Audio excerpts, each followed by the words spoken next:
escolar, coincidiendo con un nuevo cuatrenio en Danilo Medina, el de gobierno. Y para hablar del tema educativo, hoy contamos con la presencia de Teresa Cabrera, que fue presidenta de ADP, y Darwin Caraballo, que es actualmente director ejecutivo de Educa.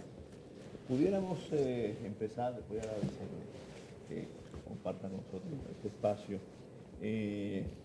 quizás empezando por valorar la participación, el discurso o la parte del discurso del presidente que se refirió a educación, haciendo un poco, asumiendo la demanda que se le habían formulado. ¿Qué les pareció lo que dijo el presidente? Dale. Bueno, buenos días para todos y felicidades por el inicio de un nuevo año escolar. Hoy regresan a las aulas 2.700.000 estudiantes y siempre es un motivo de celebración y en particular compartir esta mesa con María Teresa Cabrera, una maestra con mayúscula. También celebrar que el presidente de la República estableció que este es el año o el proceso, el periodo del docente como protagonista.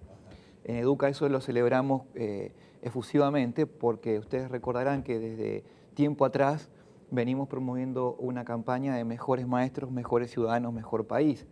Y creemos que sin lugar a dudas, si el periodo primero del presidente Medina se concentró en la infraestructura y en las cuestiones estructurales de la educación, este es el periodo indudablemente de la calidad.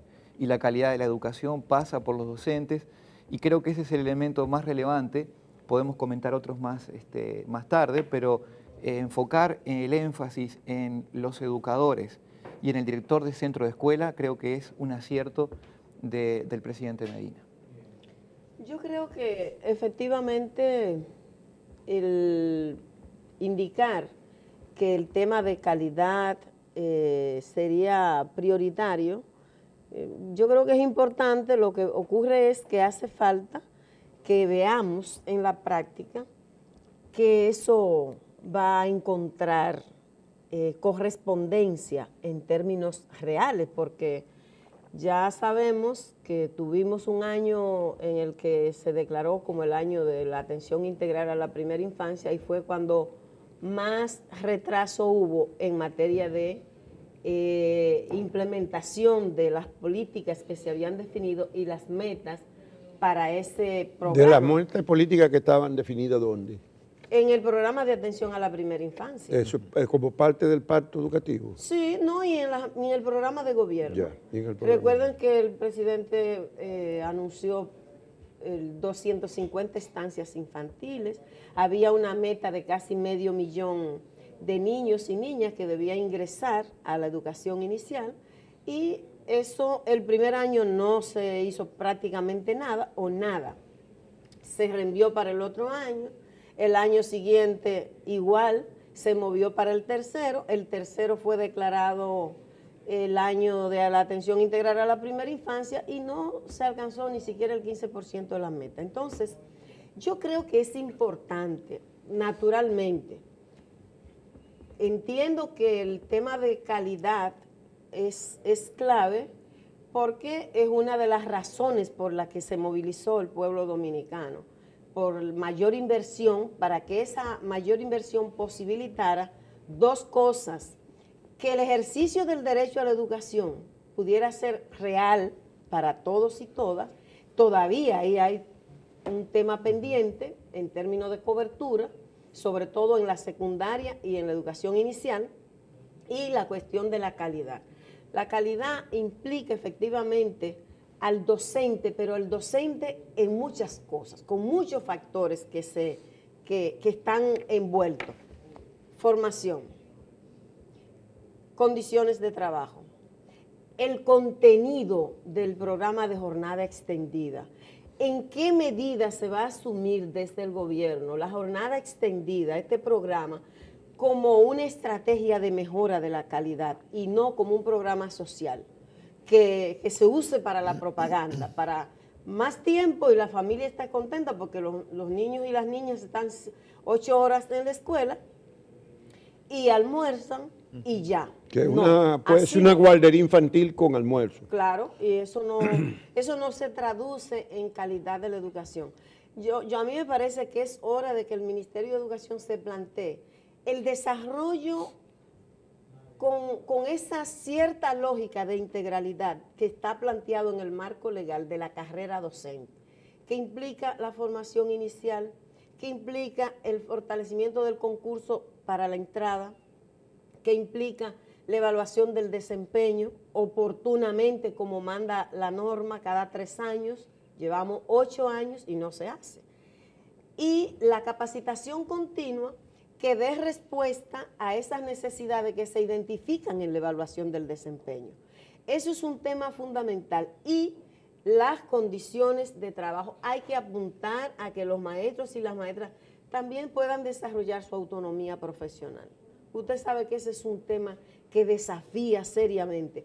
Y el sistema educativo también tiene que plantearse modificar esas relaciones tan autoritarias que siguen prevaleciendo en el sistema educativo.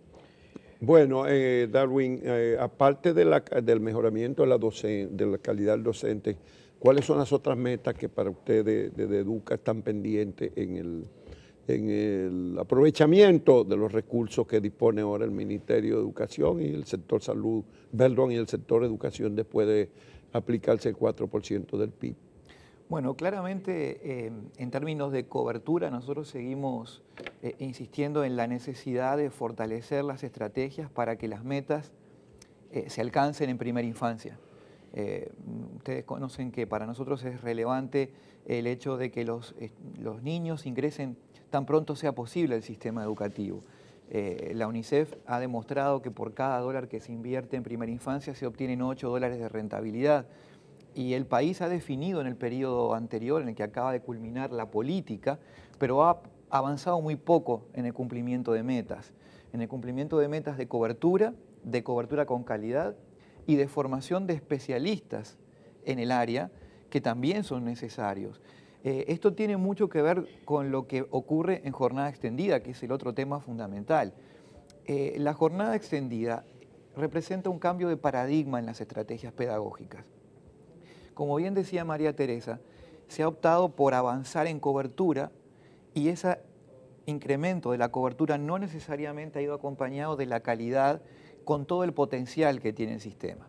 El Ministerio, y es cierto, demuestra de que hay una mejoría en los aprendizajes en jornada extendida respecto a jornada simple.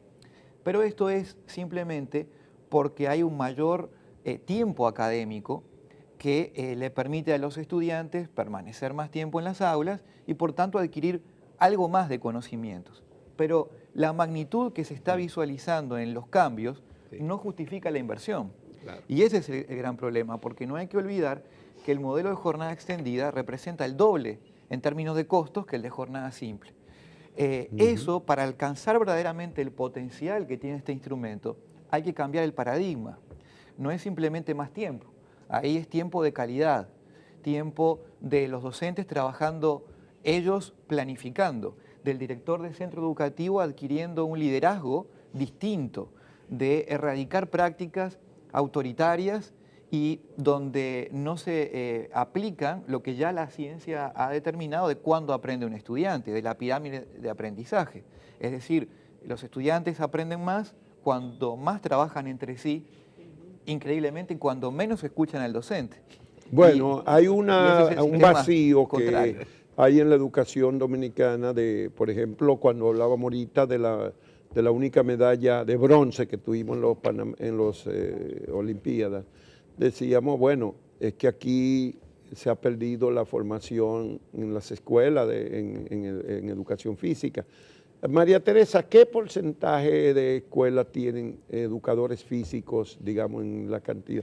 Yo sé que hay algunas escuelas que tienen un educador físico o dos, pero ¿qué permite eso a la semana con el estudiantado? Y esa jornada extendida no se supone que implique algún tiempo de eso precisamente para educación física, para arte, para alguna otra cosa que estaban dormidas en la educación dominicana. Claro, el tema es justamente la pregunta que todo sistema educativo se hace para definirse, para definir su política y definir su propósito, sus fines.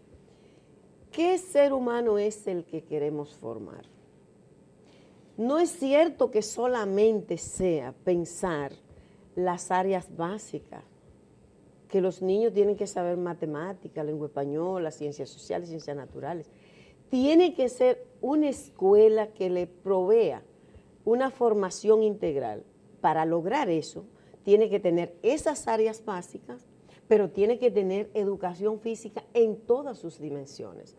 Es decir, educación para la salud, educación para la higiene, el juego con sentido pedagógico, el juego que enseña valores democráticos temprano, que enseña a respetar las reglas de juego, pero tiene que tener una escuela donde los niños puedan hacer gimnasia, que pueda haber danzas populares, que pueda haber teatro, música, pintura. El tema es el enfoque que hay con el programa de jornada extendida. Y además, el no visualizar que dentro de las condiciones para que una escuela, para lograr aprendizaje de calidad, el centro educativo tiene que convertirse en un lugar que encante, en un lugar en donde el niño y la niña tan pronto llega, se siente bien tratado, disfruta lo que hace allí, y el maestro y la maestra también. Entonces, cuando usted tiene una escuela en jornada extendida, pero usted tiene las 4 asignaturas básicas en la mañana, luego van al almuerzo y retornan al aula para lo mismo. Eso es una cosa. Mi sobrina, que estaba en una escuela, en un politécnico, que se cambió de jornada extendida, este año me dijo, yo tuve que dar muchísima lucha para conseguirles el espacio, porque ese es otro tema. Pero se fue, dijo, no, yo no puedo seguir ahí, nada más dan las 4 asignaturas. Y dije, ¿qué técnico? Digo, ¿pero cuáles 4? Dice, no, nada más 4, tía, yo no puedo. Y se fue. Entonces, eso tiene que cambiar. Hay estadísticas, ¿qué porcentaje tiene educadores físicos y cuántos estudiantes tiene un educador físico en la escuela pública y profesores de arte y eso? ¿Ustedes tienen alguna? No, porque recuerden que la jornada extendida tal como está concebida hasta el momento, y es un ensayo y era una experiencia piloto y estaba bien que así fuera porque tenía objetivos de evaluar un instrumento, le destinaba sobre todo el énfasis a mayor tiempo para aplicar el mismo currículo. Por lo tanto, el tiempo destinado a actividades extracurriculares sigue siendo muy poco. Lo que nosotros decimos es que en este momento toca repensar ese modelo para enfocarlo hacia una estrategia verdaderamente orientada hacia la calidad y para que no se convierta el modelo de jornada extendida en lo que algunos autores llaman el modelo de jornada lenta, porque se aprende lo mismo pero en el doble de tiempo. Eso es lo que hay que evitar. Por eso Educa ha puesto al servicio del gobierno y de las autoridades el trabajo y la colaboración para estudiar cómo trabajar el perfeccionamiento del modelo de jornada extendida. Nos preocupa el hecho de que ya se esté planteando llegar a los 2 millones de estudiantes sin tener este cuidado, la revisión de qué funcionó y de qué no funcionó, las lecciones aprendidas que deja la experiencia de este modelo y sobre todo la necesidad de entrenar mejor a directores y maestros para asumir la jornada extendida, de forma tal de que ese presupuesto que duplica el gasto en cuanto a los costos de un centro educativo bajo modalidad de jornada extendida realmente dé los frutos que se esperan. En una digregación, me da la impresión que jornada extendida sucede un poco con los planes de asistencia social, de que lo importante no es lo que salen, sino cuánto entran. Exacto. Entonces, en jornada extendida, el éxito es que ampliamos el número de centros con jornada extendida, pero no sabemos si se está aprendiendo significativamente más. Una pregunta que quisiera hacerle. Recientemente hubo la información de que no va a haber pruebas nacionales, sino simplemente una prueba diagnóstica en el tercer año. ¿Por qué y qué alternativa a las pruebas nacionales que han sido criticadas hasta por ex ministros de Educación que dicen que eso hay que desaparecerlo? Bueno, realmente este es un tema que ha venido debatiéndose desde hace bastante tiempo, el Consejo Nacional de Educación pues tomó esa decisión de suspenderla y habla de la aplicación de una prueba diagnóstica para obtener información y ojalá que se usen esas informaciones. Porque en las pruebas nacionales hay información, mucha información muy relevante, pero que no se utilizan para exacto. retroalimentar el sistema. Claro, ese es el tema de fondo. Es decir, el pensar que solamente porque se aplique una prueba la educación va a mejorar la calidad, no, porque la prueba simplemente te da información. ¿Qué uso hace de esas informaciones? Va a ser lo importante. Yo creo que las pruebas nacionales estuvieron aportando informaciones, pero que muy pocas se usaron oportunamente. Y por eso tal vez no pudieron tener ese impacto que se suponía que debían tener. Y la verdad que estuvimos repitiendo resultados, casi datos iguales por más de 20 años, y entonces, pues yo creo que a mí me parece bien que el Consejo Nacional de Educación haya decidido suspenderla, pensar en una prueba diagnóstica y repensar las pruebas. Y me parece que hay que importantizar la evaluación continua. Bien, la evaluación Caraballo, permanente. La visión de ustedes en Educa. Sí, al respecto nosotros queremos dejar algunas precisiones porque hemos visto que hay algunas confusiones respecto a lo que el Consejo Nacional de Educación aprobó en la última sesión. Y quizás el término que se utilizó de suspender las pruebas de octavo grado no fue feliz porque se transmitió la idea de que se suspendían las pruebas nacionales. Eso no es cierto, quiero ser muy claro y transmitir tranquilidad también a la familia, a los estudiantes y a los educadores, que las pruebas siguen en todos sus términos. Lo que sucede es que ya no se mide en el octavo grado. Para esto tenemos que entender que tiempo atrás, en el 2013, el sistema cambió la estructura. Se convirtió la educación básica en educación primaria de primero a sexto grado y a partir del séptimo hasta el 12º grado en la educación secundaria. Por lo tanto, las pruebas tienen siempre sentido medirlas en final de ciclo. Sí. Las pruebas, tal como se conocieron, pasaron ahora a ser aplicadas en el 12º grado, en el último grado de lo que era el bachillerato, con el efecto sobre la calificación del estudiante. Pero, adicional a este tema, hay 3 pruebas diagnósticas más al final de cada ciclo. El primer ciclo, que finaliza en el 3er grado de la educación primaria, cuando los estudiantes tienen 8 años, 9 años. El segundo ciclo, que termina al final del 6º grado, cuando los estudiantes tienen 12, 13 años. Y el final del primer ciclo de la educación secundaria, cuando los estudiantes tienen 15, 16 años. Entonces, esas pruebas, las últimas 3 que mencioné, no tienen efecto sobre la calificación del estudiante y tienen sí una vocación de aportar elementos para la toma de decisiones de política educativa, lo cual es muy relevante, porque hasta muy poco tiempo atrás las pruebas nacionales no eran un insumo para los hacedores de política. Eran una barrera más o menos. Era más bien una barrera. Entonces, claro que con todo este proceso, y ahí coincidimos con María Teresa, debe modernizarse el instrumento. Debe ser un instrumento al servicio de la calidad, no debe ser sancionatorio, tiene que tener un objetivo de contribuir al aprendizaje, a la consolidación de conocimientos, y no simplemente para decir quién pasa y quién no pasa, porque aporta en la última del 12º grado 30% de la calificación del estudiante y el 70% sigue a consideración del docente. ¿Cómo están los planteles? ¿Está todo preparado realmente para...?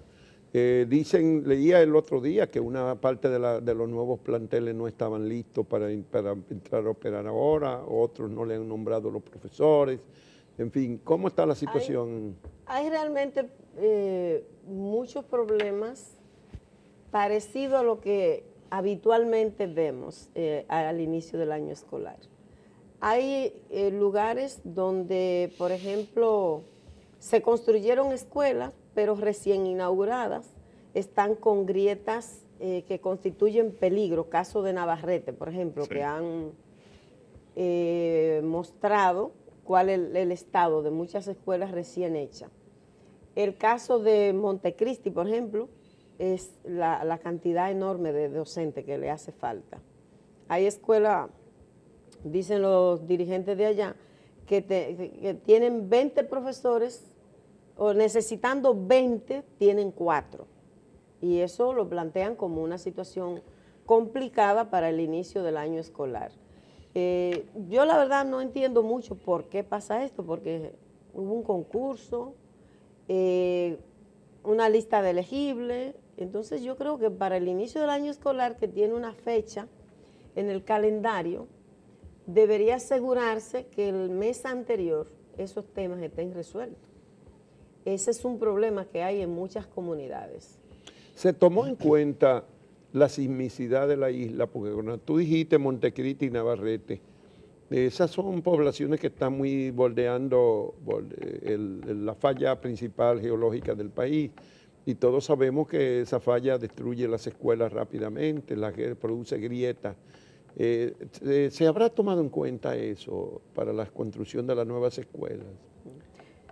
Bueno, dentro de las especificaciones técnicas de las construcciones escolares actuales, sí está ese recaudo, ese cuidado para las construcciones, pero claramente luego la ejecución de las obras tiene bastante heterogeneidad. Y el tema de la supervisión técnica no es solo un problema de las obras, es un problema también del proceso educativo, y allí es uno de los elementos donde también nosotros nos parece que hay que hacer énfasis en la estrategia de supervisión, no para sancionar o para fiscalizar, pero sí para acompañar el proceso educativo. Entonces, allí el tema de la supervisión también es relevante, don Juan Bolívar. Hay estudios que muestran la violación a esas normas de seguridad sísmica, igual como se ha estado violentando los criterios de accesibilidad en la construcción. Sí. Eso se ha hecho seguimiento y se han puesto en evidencia los datos y se han compartido incluso con las autoridades del ministerio. Que se han construido las escuelas en lugares distantes de la comunidad también. Y también manteniendo barreras para el acceso de las personas que tienen algún nivel de discapacidad. Ocurre que vamos a iniciar un año escolar con grandes desafíos, incluso establecidos por el presidente de la República, y de repente nos cambian el ministro. La opinión, sus expectativas de un cambio de ministro que se da en esta circunstancia. Bueno, yo pienso que en el caso del cambio del ministro Amarante Baré por Navarro, Navarro viene, yo nunca he hablado con él, pero su imagen que tengo es la del trabajo que hizo en Cancillería, que me parece que adecentó esa institución a su llegada, y en la condición en que está República Dominicana, el que asume la bandera de la decencia, de adecentar una institución, eso parece verdaderamente revolucionario. En el nivel de deterioro que nosotros estamos, de verdad que es terrible. Entonces me parece que es una persona como que escucha, que es una gente calmada, con esa impronta ahí, rapidita en Cancillería, que vamos a ver qué va a pasar, si eso se va a mantener o va a regresar para atrás con lo que ha pasado ahora. Pienso que quizás con esa personalidad que tiene, esa manera de ser, él es un docente de la Universidad Autónoma de Santo Domingo. Siempre pasa, y me parece que él solamente hasta ahora han cambiado a él y al director de comunicación. Él estará haciéndolo, conociendo, viendo cuáles son los planes y demás. Entonces yo espero que pueda generar la impresión que nos generó con su paso por la Cancillería, que eso pueda ocurrir en el caso del Ministerio de Educación, que tiene muchos desafíos que también van a nivel interno, a nivel de la gestión. Usted sabe que uno de los problemas que siempre ha salido en las evaluaciones, en las investigaciones educativas, tienen que ver con el tema de la burocratización y el tema también de la corrupción que afecta al Ministerio de Educación. Incluso la manera como se han hecho las propias escuelas, todo el tema de la compra de los solares, cómo ha sido esto, la propia situación del suicidio del arquitecto, eso no se ha clarificado y a mí me parece que el ministerio debería tener un rol como más estelar en ese sentido. ¿Qué opina Darwin? Bueno, nosotros creo que el ministro Amarante Baret sale y deja un ministerio que ha afrontado una revolución educativa, en verdad. Creo que sale con una buena nota, que se instalaron allí los procesos de cambio necesarios que el sistema tenía, aunque cuando resta fortalecerlos. El ministro Navarro que ingresa viene con una muy buena reputación de sus capacidades de gestión, con una alta imagen de la sociedad, el cual Educa obviamente le abre una carta de confianza y también le pone al servicio su aporte y su colaboración. Pero creo que lo más importante es tratar de trascender a los personalismos y fortalecer las instituciones. Al final de cuentas hay un pacto por la reforma educativa que consagra una política hacia el año 2030. Entonces, creo que en buena medida parte de fortalecer las instituciones es también quitarle el protagonismo al personaje de turno que está en la dirección del centro, de la política educativa o de otras áreas de la política. Hay que hacer el esfuerzo porque los procesos que en educación y en general en cualquier actividad política son de larga duración, estén asegurados por amplios consensos y bases de legitimidad, como en este caso lo tiene el sector educativo con el pacto. Allí está la hoja de ruta, allí están los compromisos, ahí están los mandatos de más de 200 organizaciones sociales, políticas, empresariales, que de alguna manera le marcan el rumbo a la nueva gestión. Ajá, y no son los ministros los que tienen que decidir. Claro que sí. Porque eso se dice de la sociedad organizada, cuando reclama, dice, somos nosotros los que tenemos la decisión. El desafío es que eso cambie hacia la institucionalidad. María Teresa. Yo creo que efectivamente el ministro Navarro tiene políticas de más. Eso sí, yo creo que hay una gran definición que casi siempre ha habido, ¿eh? Sí. El problema es voluntad política para implementarla. Está el tema de la educación sexual, que debe impartirse de acuerdo al compromiso establecido en el pacto. El ministro pasado anunció que se comenzaría a impartir en este nuevo año escolar, pero eso no está resuelto, porque no es solo un anuncio, es decir, hay un conjunto de pasos que han de darse previamente que no se han dado. Y en una Ese es materia un desafío. controvertida que tienen que Claro. establecer manuales y procedimientos. Sí, exacto. Y uno espera, obviamente, que sea algo distinto a lo que se ha hecho históricamente. Bueno, finalmente, si se le pide a ustedes que le den una evaluación al cumplimiento del pacto educativo, ustedes son del área y se hacen muchas evaluaciones en la educación. ¿Cuánto le daríamos al cumplimiento hasta ahora del pacto educativo? Educa, ¿cuánto le da? Bueno, el pacto educativo ya lleva 2 años y a juicio de Educa va en retraso. Claro que los cumplimientos del pacto tienen un horizonte hasta el 2030. Sí, sí, claro. Entonces no se puede decir que... Pero eso arranca con retraso. Pero va lento, va lento. Ahora que estuvimos en procesos y en tiempos de Olimpiadas, la carrera lanzó y el corredor va en el pelotón de retaguardia. Todavía tiene tiempo, pero tiene que mantener el paso firme. En el mes entrante, Educa, en su carácter de coordinador del Comité de Veeduría del Pacto, estará presentando a la sociedad, en conjunto con el resto de las organizaciones, ese informe que le permitirá... En septiembre. En el mes de septiembre, exactamente. Okay. ¿Y hay María Teresa qué adelanta de evaluación? Yo creo que el pacto educativo, si bien es cierto que el horizonte es hasta el 2030, pero había compromisos que tenían fecha y que fueron violados. Y yo creo que ese era el primer mensaje que había que mandar. El pacto establece que desde el año 2014 los concursos para todas las posiciones docentes debía ser el mecanismo de entrada. para acceder a esos puestos. Y el ministro, ustedes saben que el 30 de diciembre del año pasado, emitió una orden administrativa que nombró 550 técnicos de un solo plumazo, sin concurso. Esa es una violación clarita, porque eso no cuesta dinero, eso tenía una fecha y simplemente había que tener voluntad para cumplir. Ahora mismo, yo pienso que una cosa que el ministro Navarro debería revisar es justamente una orden departamental que ha salió para los concursos para los puestos de técnicos, directores de distrito y regionales.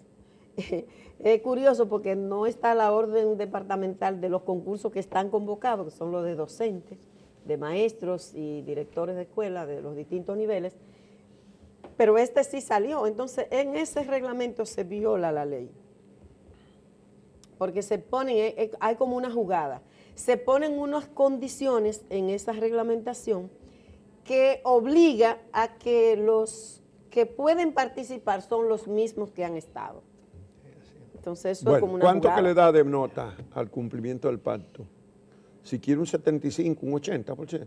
No. ¿No alcanza tanto? No, yo no le doy así, no. Yo creo que hay retrasos bastante considerables. Bueno, muchas gracias a Darwin Caraballo, director ejecutivo de Educa, una institución de origen social, empresarial, que durante muchos años ha promovido la educación y las reformas. Fue de las instituciones que batalló por la aplicación de la ley de educación del 97, que destina el 4% a la educación del Producto Interno Bruto, y a María Teresa Cabrera, una ya histórica dirigente de la Asociación Dominicana de Profesores, ADP. Así, aunque ustedes la ven tan joven, ella empezó de niña a bregar en la ADP. Deploramos que no pudiéramos tener hoy aquí dirigente de la Asociación de Profesores, el presidente actual, que lo tuvimos invitando, pero no se pudo. En otra ocasión esperamos que esté con nosotros. Muchas gracias a ustedes.